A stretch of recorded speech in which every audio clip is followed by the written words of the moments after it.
If I wanted to be really, really stressed and really, really anxious, how should I live? Here's a surefire plan. Keep your phone on high brightness, scroll through every social media and news platform, and watch short-form videos of graphic content, terrible news, or just silly at midnight.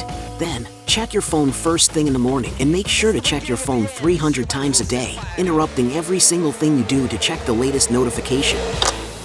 Sounds extreme, right?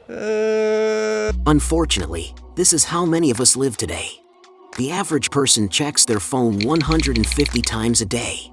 To put that in perspective, that's like having a bite of food every 7 minutes. It's a scary statistic that reveals how addicted to our phones we became. I don't know how we ever managed to live without it. But what does this constant phone use is doing to our brains?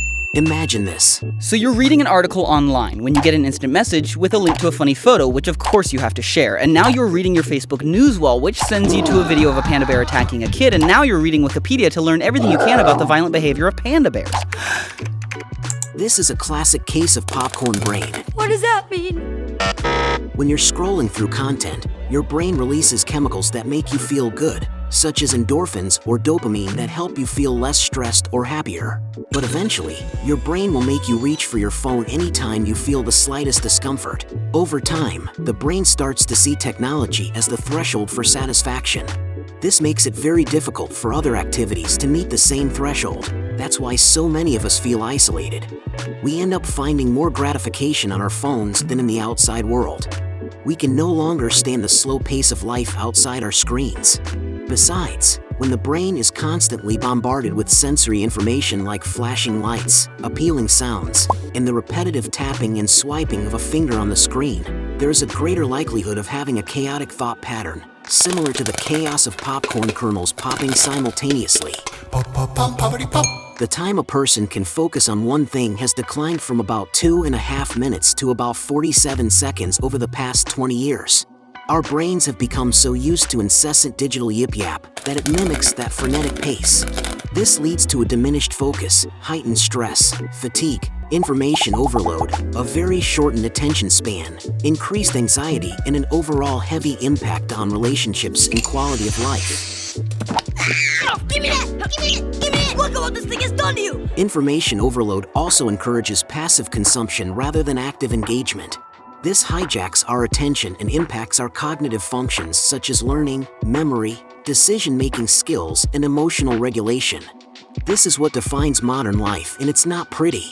We became slaves of dopamine, slaves of our phones. No, I just added that for dramatic effect. But you get the point! This has to stop! There's action we can take to enslave us. Create boundaries around technology. Just take it. I don't want to see it anymore. You have to reconsider your relationship with your phone. It's not about abstinence. You shouldn't be aiming to become a digital monk. It's about creating digital boundaries. This can involve adjusting screen time settings. Limit your exposure and block specific apps after a designated period. Turning off notifications for non-essential apps can minimize distractions, allowing for greater concentration and focus. Implement tech-free zones. Designate phone-free times or areas. I'm sorry, but Darwin isn't available right now. Please, get a life, stop texting, and never call again after the beep! Beep! Put your phone away before you begin your productive work hours. This simple action can significantly enhance your productivity. Do a digital detox. Reducing or eliminating phone usage entirely during weekends can help you regulate your dopamine levels and break free from cognitive overload. You can also boost focus through a structured routine. Establishing a structured daily routine can help manage your popcorn brain.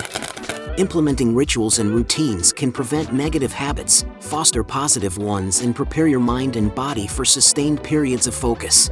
And remember, your brain has more resources than you think. Each time you resist the temptation to check your phone, you're laying down new neural pathways that will make it easier and easier to resist that temptation, and perhaps others as well.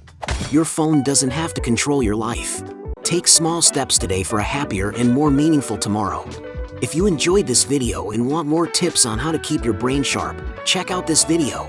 It's packed with even more brain-boosting goodness. Catch you in the next one.